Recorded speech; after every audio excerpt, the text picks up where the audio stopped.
Hello, everybody. This is Sam from another Oklahoma podcast. Today, I just want to preview the Oklahoma football season and go over a few interesting pieces that I'm looking forward to watching this season.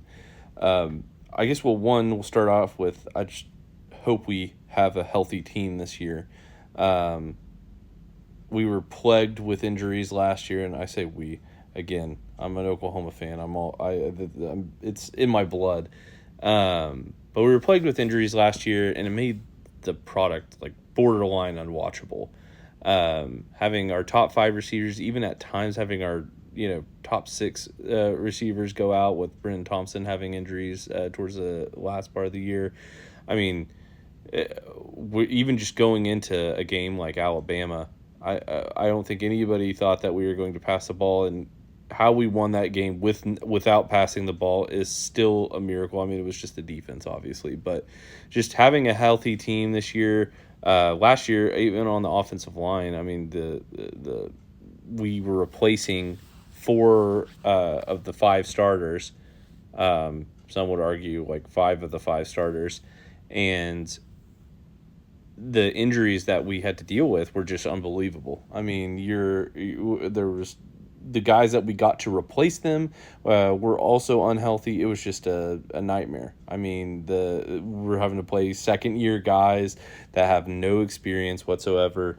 And it was not even just like, oh, we can ease them in. We're throwing them up against defensive line after defensive line that were leading, sack leaders in the SEC. These are guys that have a lot of talent, went very high in the NFL draft, and those guys just kind of had to figure out. So just being healthy so far in camp, it sounds like everything is way more healthy. There's a couple of guys outstanding that, Jaden Gibson and Eli Bowen and some of these guys that we just don't really know the status of, based off of kind of how we were hearing it from last year of just like, oh, this guy's going to, maybe going to start ramping it up, and then they would never ramp it up.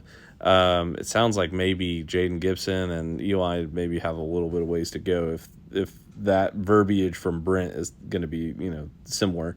But that's just all speculation, completely speculation. I don't know, how they're feeling, but I hope that they're back, because that would be a great. But besides that, we just really had some nicks and bruises in fall camp, and I'm excited to see, who we think we were supposed to see. It seems like we're going to actually get to see that team. Whether they're any good that's another thing, but we'll at least get to see the guys that are supposed to play, hopefully. Another thing that I'm looking forward to seeing is just watching Brent Venables fully run the defense. It's no secret that this is a crucial year for his career. I mean, obviously, if something happens here, he's going to be top of the board for, defensive coach positions elsewhere and everything. But as far as head coach Brent Venables, this is crucial. I mean, he's got to go out and show marked improvements, and that has to result with wins. I don't think 7-5 gets it done. 8-4. I mean, you're going to have to really, those 4 losses better be some reasons that are, kind of fluky. But we just need it. And obviously there's injuries that could go into play that could help that as well. But it's a really, really tough year, and I'm excited to see, what a fully run Brent Venables defense is. I mean, we saw it for years at Clemson. We've seen it most of his time at OU, but it seems like he's going to have his hands completely on the reins this time. Not really trusting, it seems like he's letting the offense be guided by Ben Arbuckle, and he's just going to take the reins completely of the defense and not really try to deviate, spend a whole lot of time on on the offensive side like maybe he did the last couple of years, spreading himself a little bit thin. And kind of going into that, my third thing that I'm really, really excited, and I think every Oklahoma fan can relate to this, is just watching Mateer and this offense. Mateer comes in with such high, prestige nationally with the recruiting, or coming out of the portal, and he had a lot of pull. I mean, there's some guys that just came along because of him, or guys that stayed because of him. Burks being one of them. So I'm just really excited to see what that looks like. What that if he is the second coming of Cam Ward, I mean, I think that's what we all hope for is just a guy that's going to be a Heisman contender, first round draft pick kind of guy, but you never know until they actually go out there and play. Washington State was not necessarily competing against the top of the top. Now all the interviews and everything you're hearing from Mateer is that he's the real deal, and he's been at some of these camps and all this other stuff, and everybody says he's the real deal. Again, physically he looks like the real deal. Whenever it will all depend on whenever those lights come on, and any away, I would say in years past we pick out a stadium here and there, in the Big 12. Boone Pickens Stadium was always fun whenever OU came to town. Baylor always had a good crowd. The last 5-7 years we were in the Big 12, but SEC, it's like every single week that crowd's going to show out, and they're going to show out and be vicious. So whenever he's away, how is he going to react in those environments? Is he going to actually be the blonde Baker that we all want him to be, or is he going to, have some struggles? And I think the hope is that with the familiarity of the offense and just the kind of attitude he has, is that he's going to step in there and be a, Heisman level quarterback from day one. But you just never know. So that's exciting. And just seeing some of these new receivers. I think one of the guys that's been kind of under the radar that, just anytime that any of the position coaches or whoever's asking, Isaiah Satania, they talk about him all the time. And I think he's just going to be a consistent guy that we just didn't have last year with all the injuries. I mean, at what point, you're looking out there at the receivers and you're like, who do I trust that if I could throw a 5-yard slant to, they're going to come down with the ball? And it really wasn't anybody. I mean, we're throwing out, true freshmen of guys that were more projects. We thought we had a lot of depth, so you can, in those years, take some guys that are a little bit more project, that need some development. And it's not that they're going to be bad players or they don't have high ceilings. It's just that, you're taking these guys because you're like, okay, you're looking at it and you've got 5 of your top receivers returning, and 3 or 4 of those guys potentially could go into the top 4 or 5 rounds of the NFL draft. And so you're thinking that's going to be enough. And then with all the injuries, obviously don't need to beat a dead horse. Those guys are thrust into duty. So just seeing some of these guys, seeing some of the freshmen coming in, which will kind of be my transition, but come in, it's going to be really exciting. The running back room seems like they're treating those guys with a mitt, like a oven mitt type of way through training camp, and that's kind of the whole team they're treating that. If you have you come in with a hangnail, you're probably sitting for a couple of practices, which is far and away different from what the first couple of years were under Brent Venables, where it was, we're going to tackle in practice, we're going to do all this, and I think they're still doing some of that stuff, but it just seems like, they're being a lot safer with it because they need, like Brent Venables says, your best ability is your availability. And so if you don't have that, then, we have what we've had the last year or two. So I'm excited about that. I'm excited about the offense. I'm excited about, all the, things that we've heard about Arbuckle, and all the national guys seem to be bought in on Arbuckle. Going through that process, it always felt like maybe to the Oklahoma fan, he was like the 3rd or 4th guy on the desired list. But I mean, he's a young gun. He talks like Lincoln Riley, which scares everybody. I mean, it's just a perfect recipe for the next coach that we just absolutely fall in love with. But I think transitioning in one of the next things I'm really excited about is just a couple of freshmen. I've got one for each, the offense and the defense. Elijah Thomas. I mean, you can't. The receiver. I think he's out of Chakota. He has been unbelievable by all accounts. I mean, Brent. Any of again, well, I said this already, but any of the receivers, anybody that's getting interviewed, they talk about Elijah Thomas pretty much just lighting it up, and that he's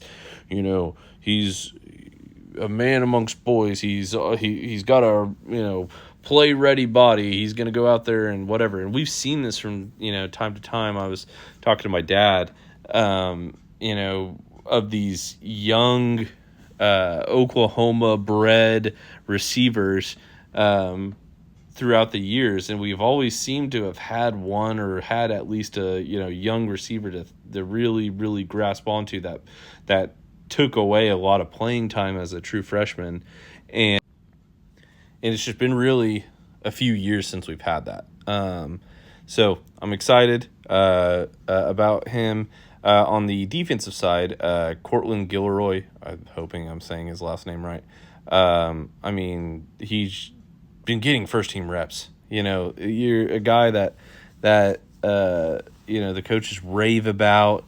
He seems to be talking mess to literally anybody that will listen, but being a true freshman, actually backing those things up. And the thing that I get a little bit concerned with him in the cornerback room is just without Eli, Bowen being healthy, and some of these other guys being a little bit dinged up, like Kendall Dolby.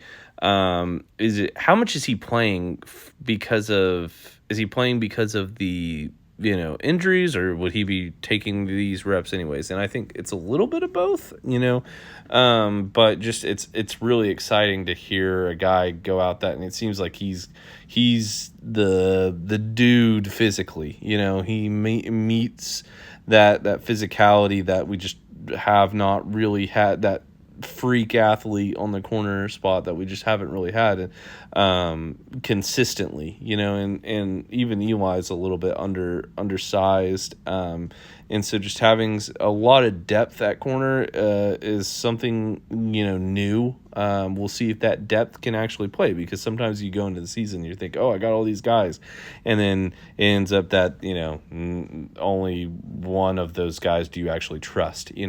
So excited about that. The defense as a whole, I'm very excited about. I mean, just to watch the third, or I guess fourth year of Todd Bates as he's getting guy after guy to kind of buy into the program, seeing David Stone, Jaden Jackson, Don Williams. I mean, you got a ton of talent, Trent Wilson. There's just a couple of depth pieces there too that are just, I mean, they're not even depth pieces really. They would start for a lot of teams. And so seeing them and then seeing the edges, I mean, R. Mason Thomas returning was huge. PJ looks like he's actually, maybe he's going to be a guy this year. That would be nice, but we got Marvin Jones Jr. and then this Taylor Wine kid just came in and just started dominating, and I knew I liked that guy. I mean, the only play I can ever remember of him last year, and I think it was the only play he played, is going in there and getting 2 personal fouls. I looked at my dad in the stands at that time, and I was like, this guy. He's the one, finally somebody showed edge last year. He was that guy. Now I hope he doesn't get 2 personal fouls every play he plays this year, because he probably won't play very much that, but I would like to see him, at least once, like maybe sacks Arch Manning when we're up 28-0 or something, and then he rips off his helmet and then, puts it on a spike or something, like, some sort of gladiator. That would be awesome. I'd love that. But yeah, so that's I'm excited about that. And then really the last thing I wanted to talk about is just in this little preview / rambling, getting my thoughts out. Is 10 to 11 wins even realistic in the regular season? I would say yes, because I think we're going to win 12 games in the regular season. I don't want to hear any more of this nonsense of, oh, can we win 9 games? Can we win 10 games? That'll be a real good season. No. I find it hard to believe, though, that we could win 17 games this season. I'm just looking at it. I find it really hard. And, it's going to be tough, but the boys got to get it done. You know what I mean? It's just guys being guys, got to go out there and win games. I don't even know if it's possible to win 17, but if it is, let's ride, Greatest season of all time. Again, I told everybody in the preview, this is completely biased. And I'm me and my dad talk on a daily basis. It started out at 13 wins. We're like, I find it hard to win more than 13 games. And then it moved to 14 games. I don't even know could we get to 18? Is that possible? If anybody's going to do it, it's got to be this team, Why not? Why not us, So, I'm excited. This schedule's a slaughter, so it'll be a really, really tough schedule. And honestly, getting to 10 or 11 wins on this schedule is going to feel like a 15-0 season. We're going up against some of the best talent in the entire country.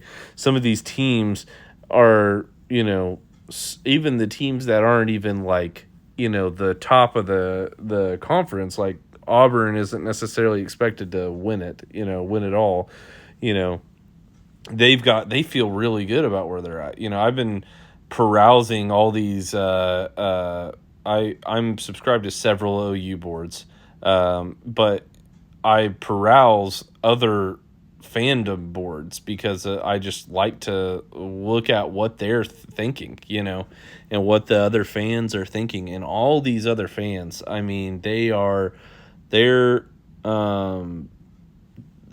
especially Auburn, they are fully convinced they're going to win a national title. And that's the kind of delusion I like to see come football season. If you're not delusional about football season, then I don't know what you're doing. Like, you got to go into it with all of the hopes of your team being, and if you're not convinced of that, then, you're probably like an OSU fan or something, and I feel bad for you. I pray for you on the daily for that, because it's a sad way to live. Go out there and win, win one, go for it. But yeah, that's about it. That's all I think I really needed to get off my chest before the season starts. So we'll probably, as the first, as the week of comes, I might, do another smaller video, maybe with introducing my father, his thoughts, as we approach Illinois. Is it Illinois State, right? Yes, that's the one. As you can tell, I have done a big deep dive into that program, and it's going to be a good one. They've got a lot of good coaches and good players on that other side, as Bob Stoops would say. So, excited. We're so close. It's so close. So, have a good one, and I guess I'll catch you on the next one.